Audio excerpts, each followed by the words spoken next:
तर आता मी आजचे जे सत्कार होते किंवा जो आजचा सगळा सोहळा ज्या एका कॅलेडोस्कोप या केंद्रबिंदूभोवती फिरणार आहे त्याचे लेखक आदरणीय प्राध्यापक डॉक्टर सुभाष तळेकर सरांना विनंती करतो की आपण आपलं मनोगत आपली प्रस्तावना या ठिकाणी करायची.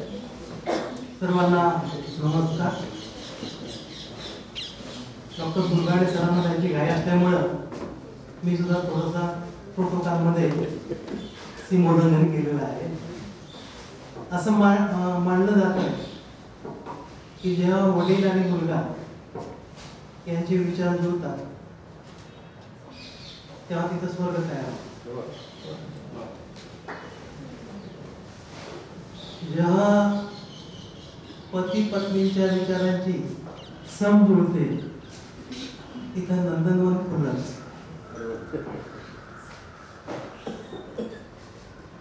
आणि इथे विद्यार्थी आणि शिक्षक यांची मनं जुळतात तिथं विद्यापीठ तयार होते.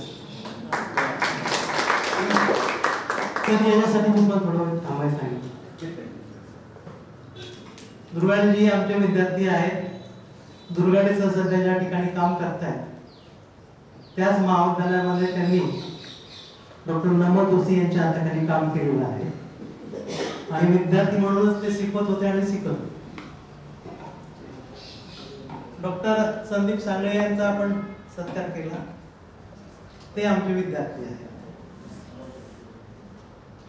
त्यानंतर अण्णांच्या वाड्यामध्ये मी जवळजवळ 8-10 वर्ष राहिलेलो आहे. माझी मुलं त्यांनी सांभाळलेली आहेत. त्यांनी आणि त्यांच्या आईनी सांभाळलेली आहेत. ते मला गुरुस्थानी आहेत. त्या दृष्टीने देखील या ठिकाणी हे विद्यापीठ आहे. गेली 16-17 वर्ष नमन जोशींच्या मी संपर्कात आहे. माझं वाचन संस्कृतीची महती जे पुस्तक प्रकाशित झालं त्यामध्ये सरांचा लेख आहे, त्याला प्रस्तावना आहे. या दृष्टीने हे विद्यापीठ आहे. तेव्हा आलेल्या पाहुण्यांचं मी व्यक्तिशः स्वागत करतो आणि या सगळ्यांच्यासाठी शेर बहाल करतो. एक खुदा, तुम्हें मालूम है इस सारस्वत मंदिर में और साहित्य वृंदावन में जो मेहमान आने वाले हैं तुम फूल न बरसाना उनकी राहों में क्योंकि हम दिन बिछाने वाले हैं. वाह वाह. तहे दिल से मी आपल्या सर्वांचं स्वागत करतो आणि दुर्गाराणी सरांना जाण्याची मी अनुमती देतो.